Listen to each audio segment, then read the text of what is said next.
Imaginez un monde où tout ce que vous touchez se transforme en or. Où chaque rêve que vous portez dans votre cœur prend forme dans la réalité. Une réalité où vos pensées créent votre destinée. La question se pose, et si vous aviez le pouvoir de devenir tout ce que vous avez toujours désiré? Vous vous tenez à la croisée des chemins. Vous êtes à l'aube de quelque chose de grandiose, mais la route est obscure. La croyance en soi, surtout une croyance audacieuse, est souvent perçue comme une folie. Et pourtant, la folie est le tremplin des plus grands accomplissements. N'avez-vous jamais ressenti cet appel intérieur qui vous dit que vous êtes destiné à accomplir de grandes choses? Cette voix qui murmure au fond de vous, tu peux, tu vas, tu es prêt. Mais l'ombre du doute vous arrête souvent. C'est là que commence le vrai pouvoir, celui qui ne se trouve ni dans la logique, ni dans les faits, mais dans la croyance délirante en soi. La croyance ou le pont entre le possible et l'impossible. La croyance en soi n'est pas seulement un concept abstrait, elle est la fondation sur laquelle se bâtissent toutes les grandes réalisations humaines. C'est un pouvoir invisible, un moteur qui propulse l'individu à dépasser les limites imposées par la logique et les circonstances. Lorsque Machiavel parle du pouvoir du prince, il ne fait pas uniquement référence à l'autorité ou à la force physique, mais à cette force intangible que seul celui qui croit en sa destinée possède. Pour comprendre cette dynamique, il faut revenir à l'essence de l'homme, c'est être capable de rêver et de matérialiser ses pensées dans la réalité. Cette croyance démesurée en soi est le pont invisible entre le possible et l'impossible, entre ce qui est actuellement et ce qui peut être. Mais elle ne se trouve pas dans la logique, ni dans les faits tangibles. Elle existe uniquement dans l'esprit de celui qui choisit de croire avant même de voir. Prenez l'exemple de Pierre de Coubertin, l'homme derrière la renaissance des Jeux olympiques modernes. Avant même que le rêve ne se concrétise, il s'est vu persuadé que cette idée ambitieuse pourrait unir le monde à travers le sport. Loin d'être une utopie, c'était sa croyance inébranlable en la réalisation de ce projet qui lui donnait la force d'avancer, malgré les scepticismes et les obstacles. Il n'avait pas les ressources, ni l'infrastructure nécessaire, mais son esprit avait déjà vu le succès, et cette vision était plus réelle que tout le reste. La croyance absolue en soi-même est donc une décision. Une décision qui brise les chaînes de la limitation et ouvre les portes de la possibilité. Il ne s'agit pas de voir pour croire, mais de croire pour voir. Cela peut sembler paradoxal. Mais c'est la magie de l'esprit humain, tout commence par la pensée. Dès le moment où vous choisissez d'imaginer que l'impossible est possible, votre esprit cesse de se limiter à ce qui est réaliste. Et c'est ainsi que de grands leaders, stratèges et visionnaires ont percé les frontières de ce qui semblait inatteignable. Ils ont vu ce que d'autres ne pouvaient même pas imaginer. Regardons de plus près le mythe d'Alexandre le Grand. À seulement 16 ans, il commandait déjà son propre armée, et à 20 ans, il avait conquis le vaste empire perse. Ce qui est fascinant ici n'est pas simplement la rapidité de ses conquêtes, mais la croyance inébranlable qu'il portait en lui. Il croyait, profondément, qu'il était destiné à régner sur le monde. Cette croyance était si forte qu'elle s'est traduite en actions qui, au final, ont changé le monde. Alexandre, avant de poser le pied sur un champ de bataille, avait déjà gagné dans son esprit. Cette victoire intérieure est ce qui a fait de lui l'un des plus grands stratèges de l'histoire. Cette croyance, que beaucoup pourraient qualifier de « folie », est devenue sa force invincible. Il ne doutait pas, il ne se laissait pas décourager par les échecs apparents. Le doute? Il ne le connaissait pas. Il se croyait inébranlable, indestructible, et cet état de certitude a agi comme un catalyseur pour son incroyable ascension. C'est cette certitude, cette conviction absolue, qui constitue le cœur de la croyance en soi. Mais comment créer cette croyance démesurée en soi-même? Comment nourrir une foi aussi forte qu'Alexandre le Grand, Pierre de Coubertin, ou n'importe quel visionnaire qui a changé le cours de l'histoire? La réponse réside dans une technique simple mais puissante, l'autosuggestion. Napoléon il parle sans cesse de l'importance de conditionner son esprit à travers des affirmations et des pensées organisées. Cette pratique ne consiste pas seulement à se répéter des phrases comme « je vais réussir », mais à faire de chaque pensée un acte de foi. L'autosuggestion est un outil mental qui programmera votre esprit pour réussir. Chaque jour, vous devez investir dans votre pensée. Ce processus peut être long, difficile, mais il est fondamental. Car ce que vous répétez à votre esprit est ce qui finira par se matérialiser dans la réalité. Nourrissez votre esprit de pensées positives, d'objectifs clairs, et ces pensées créeront une réalité qui n'était jusque-là qu'une idée dans votre esprit. C'est ce qu'il appelle l'esprit organisé, où vos pensées sont alignées vers un but précis. Quand vous croyez en votre propre grandeur, le monde s'adapte à vous. Chaque échec devient une leçon, chaque obstacle une étape vers le sommet. Vous créez un momentum, une énergie qui vous propulse vers vos rêves. La croyance en soi est donc bien plus qu'un simple état d'esprit. Elle devient un acte créatif, un processus continu où chaque pensée nourrie devient une brique dans l'édifice de votre réussite. Elle vous offre la liberté de vous affranchir des limites imposées par les autres, et vous permet de franchir des frontières invisibles qui semblaient insurmontables. C'est dans cet espace de foi absolue que la réalité se transforme et que l'impossible devient possible. Mais cette foi ne viendra pas du jour au lendemain. Elle se bâtit, pierre après pierre, affirmation après affirmation, pensée après pensée. C'est là que réside le véritable pouvoir. La force de la pensée organisée ou le champ de bataille intérieur. Dans le silence de votre esprit, la guerre fait rage. Ce n'est pas une bataille contre des ennemis visibles, mais contre des pensées envahissantes, des doutes qui surgissent à chaque coin de votre conscience. Chaque pensée négative est une flèche lancée directement vers votre âme. Elle vise à déconstruire la conviction que vous avez en vous-même, à affaiblir votre détermination. Vous êtes l'unique adversaire qui peut soit se laisser submerger par ces flèches de doute, soit décider de les transformer en tremplin pour atteindre de nouveaux sommets. La véritable guerre ne se trouve pas dans le monde extérieur, elle se trouve dans le champ de bataille de votre propre esprit. Dans cette guerre intérieure, ce n'est pas la force brute qui prime, mais l'organisation de votre pensée. L'esprit humain est un terrain chaotique. Il peut se perdre dans l'infinité des distractions et des incertitudes. Mais un esprit ordonné est une arme puissante. C'est là que réside la clé de votre réussite, l'organisation de vos pensées. C'est la stratégie que l'on adopte dans un champ de bataille où chaque pensée est une armée à gérer. Un général ne part pas en guerre sans une stratégie claire, et c'est exactement ce que vous devez faire avec vos pensées. Machiavel, dans ses écrits, souligne que les grands stratèges savent qu'il ne faut jamais laisser l'ennemi contrôler le terrain. De même, vous devez être le maître de votre esprit. Les pensées non organisées sont comme des soldats dispersés, incapables d'accomplir quoi que ce soit. Elles sont faibles, instables, et finissent par vous envahir. Mais, lorsqu'elles sont organisées et dirigées vers un objectif clair, elles deviennent une force irrésistible qui transforme votre vie. Prenons l'exemple de Steve Jobs. Avant que son nom ne devienne synonyme d'innovation, il n'était qu'un rêveur, un jeune homme avec une vision. Mais la force de sa pensée organisée est ce qui a permis à son rêve de se matérialiser. Jobs n'a pas simplement eu des idées. Il les a organisées, hiérarchisées, et a agi avec une discipline sans faille pour les transformer en réalité. Chaque produit Apple, chaque innovation n'était pas simplement un saut technologique, mais le fruit de pensées claires et précises qui étaient continuellement alignées avec sa vision radicale. Jobs savait qu'un grand succès ne viendrait pas d'un hasard ou d'une chance, mais de la capacité à organiser ses idées de manière cohérente et à aligner chaque action vers un but ultime. Il a non seulement créé une entreprise, mais une révolution. Il a maîtrisé son esprit, a rejeté les pensées de doute, et a concentré toutes ses énergies sur la réalisation de son objectif. L'un des principes fondamentaux qui l'a guidé était d'établir une vision claire et de la suivre sans dévier, peu importe les obstacles. C'est cette discipline mentale qui lui a permis de surmonter les échecs, d'innover dans un marché saturé, et de faire d'Apple ce qu'elle est aujourd'hui. Tout comme Jobs, vous devez organiser vos pensées. Vous devez être le général de votre propre esprit, en choisissant soigneusement chaque pensée qui envahit votre conscience. Cela implique une gestion active de vos pensées, une capacité à choisir ce que vous nourrissez et ce que vous rejetez. Si vous laissez votre esprit se perdre dans des pensées de perte, d'échec, de doute, ces pensées deviendront des obstacles tangibles sur votre chemin. Mais si vous choisissez de cultiver des pensées positives, organisées autour d'un objectif précis, vous serez en mesure de surmonter les pires adversités.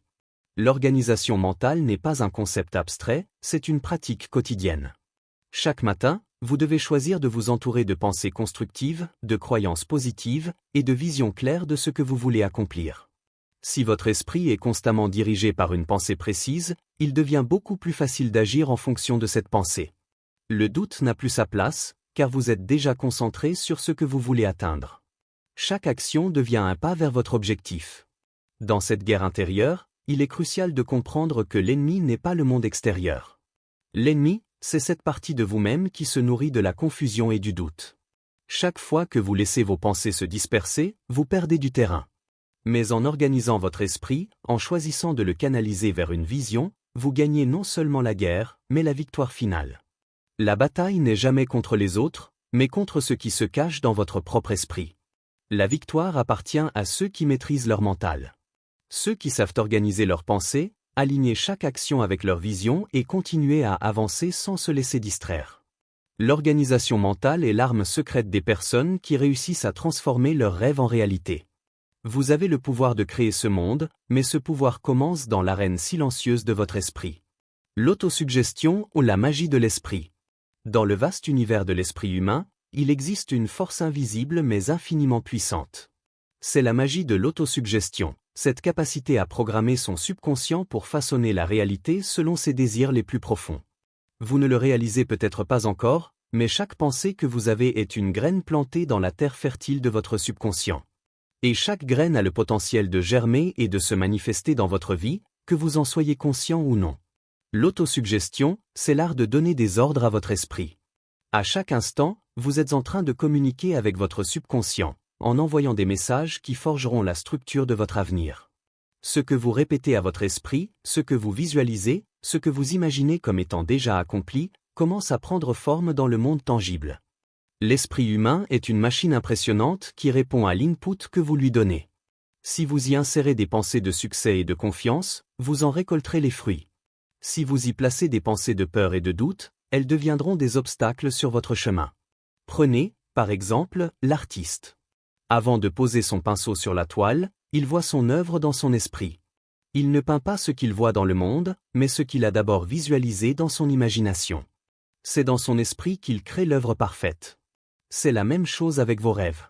La croyance en soi commence par la visualisation constante de vos succès.